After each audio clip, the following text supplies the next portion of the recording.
What is going on, guys? It's your boy Colxrless, and I'm back with another advanced warfare video for you guys. And today I will be going over my UMG/GB class setups for you guys. And I am the battle player for my team, so a lot of the time you will see me using something that you might not if you're a flex roller or SMG player. And I'm also the grenade player, or one of the grenade players for our team. And that's why I use Syntax instead of stuns, but it just depends on your team, what you'll be running. Starting off on the first class, I have a basic battle class. Most pros, you'll see them use this if at the beginning of the match. Not at the very beginning, because they'll usually have trophies, but throughout the match, they'll probably have this one on, because this is the most basic one. You got the battle stock, forward, quick draw, lightweight, fast hands, toughness, blast suppressor, overclock, and 2 Syntaxes.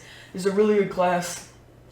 And there's one more class I have that's called Slay 2, and this is basically the same as that class, but instead of 2 Syntaxes, I put on perk 1 green, put on flak jacket, because sometimes if you're in UMGs or GBs, I'll be Syntaxing the heal and they'll have trophy systems on, so there's really no need for me to grenade the heal because I'm not getting anything out of it, when I could be using lightweight and flak jacket and not have to worry about the nades that get thrown at me. So that's why I have this class. And my next one's my hardwired class. I use this class mainly in uplink, because in uplink there will be some EMPs and some sunstone, a lot of stuns, and I use this in uplink. And on uplink, it's kind of, I'm not gonna say it's irrelevant to have blast suppressor, but it's not as needed because spawns are very predictable in uplink. Like if on Biolab, if you're pushed up in blue, they're obviously gonna spawn over at red gen towards outskirts. That's just obvious. So you'll know where they'll be. The only reason it will be useful is to know if they're coming on to overextend or something. But if you have ball and blue, I wouldn't see why they would overextend. They just wrap back. But that's just my opinion. And my second hardwired class is basically the same thing as the second slave class. Instead of 2 grenades, I have a flak jacket. And this class isn't as useful in uplink, but it will be good in hard point if they were throwing stones at you. And my next class is my statue class. I got this one from formal. I might have altered it a little bit. I'm not sure. But I have toughness, hardwired, fast hands, flak jacket, trophy system, and 2 Syntaxes with my bow. And I have this because this is for when I'm posted up in the back of the map somewhere. I'm just holding spawns, trying to anchor for our team, and they're nading me. They're trying to do anything to kill me to get spawns, and that's why I have all this stuff on this class, so that I can keep spawns for my team. Hopping on into my search and destroy classes, I do have a lot of search and destroy classes with the battle because there are a lot of different maps and a lot of different scenarios that I could be in. I don't have to change my classes every time, so I'll just run 4 different ones because I do have the extra class slots. My first one is just basic. It's lightweight, fast hands, toughness, blast suppressor, my bow, stock, forward, quick draw, and I have overclock and 2 frags. My second one is with trophy system and 2 frags, and this one is basically for riot, because at the beginning of riot, there's always frags flying around everywhere, and you need to have on your trophy system or you will get blown up if you go top 3rd or 2nd story, because there are so many frag spots on that map. And that's why I have this one on here, but if I'm trying to rush somewhere and get nades, I'll put on this one. My next class is my overclock trophy system class. This is for we're rushing. Like say we're on solo, we're rushing A. I'll throw on this class, I'll have overclock and trophy system so that we don't get naded over A, and I can get there faster with overclock. And I don't use dead silence because once they see nobody's at B, they're obviously going to know we're at A, so there's really no use. And on my next class, I do have overclock and mute device, and this is if, say we're on right, and I'm going on a full flank. I don't want them to be able to hear me as well with my exo movements and stuff, not as much my footsteps, my exos, and I have overclock just to get there faster. So these are my 4 search and destroy classes. I just try to put them in a scenario for you guys. That won't happen obviously every time. You'll have to change your classes based on what the other team is using. But those were 4 kind of perfect scenarios that you would want to use these classes for. My next class is my sniper class. I got the Moors with thermal and stock. And this is the first, I've never actually used stock on my sniper. I don't know how it's going to be, but I'm going to try it. If I can go in a rank play match and try it before I actually do it. But I have Moors with the thermal and stock, and my PDW with advanced rifling. You know, it's kind of a standard class with lightweight, fast, and toughness, blast suppressor, and overclock and trophy system.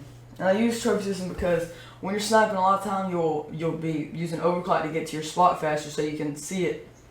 And a lot of time they will try to nade you off of the, like on Detroit if you're watching Cross, they'll try to nade you off of it. So if you use trophy, that'll really help because it will block out the nades.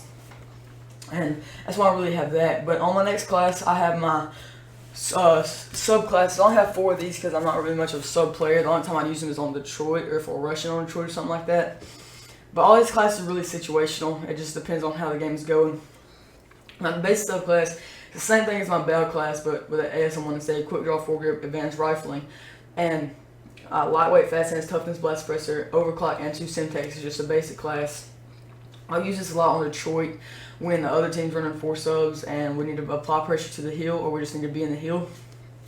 My next class is my sub uplink class, and it's kind of an uplink class, but then again, you can kind of be in the hard point with it. I just named it my uplink class because this is a sub class that I always use in the uplink. Overclock, trophy, toughness, hardwire, fast hands, and lightweight. And a lot of time when I'm using this class or my SMG and uplink, I'm running the ball because I know a lot of good throw spots that some of my teammates might not. And if they're slaying and I'm not, I'll throw out this class and just run ball with it. So that's why I have it. And then my 2 search and destroy class for my ASM1. I only have 2 because on my ASM1, if I do play the ASM1 and sub and search and destroy, it is because we are rushing a bomb site hard. So if I'm rushing a bomb site hard, I'm obviously not going to need nades because I'm not nading anywhere. And I'll just have it on a trophy and a mute device. And the same thing with the bow. The mute device for if I'm going on a full flank or anything.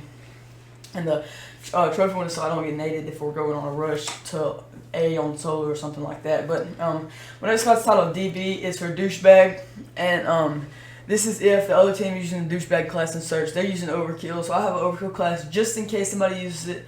I don't pull it out unless they pull it out first, and it's kind of stupid because I just have trophy system, stun grenade, toughness, blast suppressor, fast hands, lightweight, quick draw, forward for my ASM1, and I'm always with a thermal. And on my sniper classes, I will change between a thermal and a variable zoom depending on what map we are on.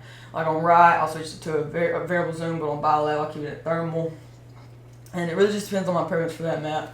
But this is my douchebag class. I rarely will use it. The only time I use it is if they're using an overkill class as well. And that's all my class for you guys. Hope you enjoyed the video. I hope you got something out of it. Please leave a like, comment, and subscribe if you enjoyed. Let me know in the comments below if you want to see more videos like this or some GBs. I did actually find out how I can get people from a party chat and PlayStation to talk and it be on the Elgato. It was really simple. I looked up a video for it. It was really, really simple. I just had to press one button on my PlayStation.